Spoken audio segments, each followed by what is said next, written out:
Erdogan seringkali disebut sebagai sosok pemimpin muslim yang membela kepentingan Islam dan kaum muslimin.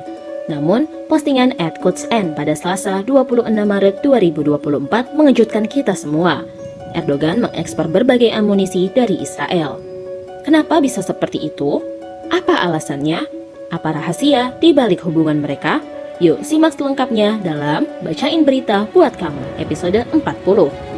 Membongkar rahasia kerjasama Turki-Yahudi. Saat bicara hubungan Turki dan Palestina, tentu kita tidak bisa lepas dari kisah heroik Sultan Abdul Hamid II yang gigih menolak tawaran jutaan lira emas dari Yahudi sebagai imbalan tanah Palestina. Karena beliau tahu Palestina bukan miliknya, tapi milik kaum muslimin. Namun, saat khilafah tidak ada, maka musuh-musuh Islam bisa mendapatkannya secara cuma-cuma. Maka, untuk mendapatkan Palestina secara percuma, Inggris menyiapkan agennya Mustafa Kemal untuk menghancurkan daulah Islam. Mustafa Kemal yang saat itu berhasil menjadi panglima militer daulah pura-pura sakit dan tidak siap untuk melawan agresor Inggris. Tapi kemudian ia menyerahkan dirinya kepada Inggris pada 1917. Di saat daulah belum menyadari pengkhianatan Mustafa Kemal, Inggris mengumumkan deklarasi Balfour kepada Yahudi untuk mendirikan negara di Palestina. Ketika pembentukan entitas Yahudi diumumkan pada 1948, Turki segera mengakuinya pada bulan Maret 1949. Bukan hanya saat itu saja, melainkan hingga hari ini. Tahun 1996, pemerintahan Erbakan menandatangani 11 perjanjian kerjasama keamanan, militer, dan ekonomi dengan Yahudi. Semenjak itulah, latihan militer gabungan dimulai, dan Turki mulai membeli senjata dari Yahudi.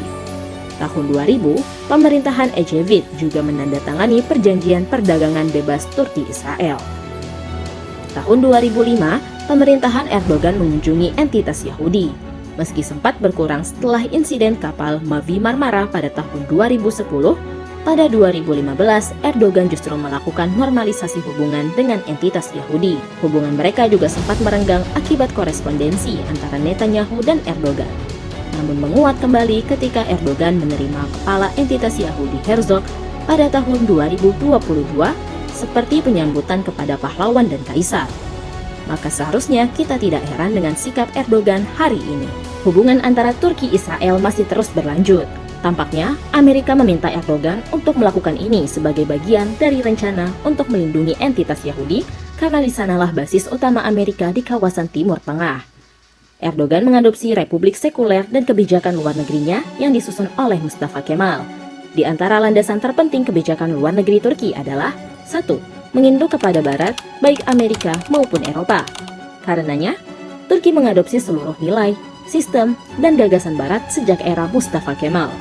Turki menjadi anggota NATO pada tahun 1953, dan sejak tahun 1959, Turki mulai berupaya memasuki Uni Eropa. 2.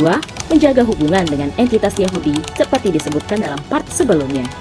3. Mempertahankan perbatasan Turki sebagaimana yang ada dalam perjanjian Sykes-Picot dan dicatat dalam Piagam Nasional, dan hal ini mencegah tiap usaha untuk mewujudkan kesatuan negeri Islam. 4. Melawan bahaya yang datang dari Suriah dan Irak. Itulah sebabnya Erdogan memerangi revolusi Suriah yang membawa nilai-nilai Islam. Ini bermakna melawan segala aktivitas perubahan fundamental untuk kembali kepada Islam dan mendirikan daulah.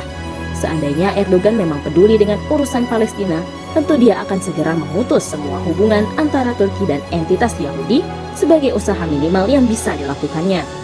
Namun ternyata bukan itu yang ia pilih. Erdogan justru menjalin hubungan dengan Amerika dan membuat perjanjian untuk menjaga eksistensi entitas Yahudi, serta berada di jalur orbit yang mengikut pada Amerika untuk tetap dapat meraih kekuasaan. Maka, tidaklah pantas jika kita masih mengharapkan perubahan fundamental dari pemerintah yang merupakan agen Barat di negeri kaum muslimin hari ini. Wallahu a'lam bishawab.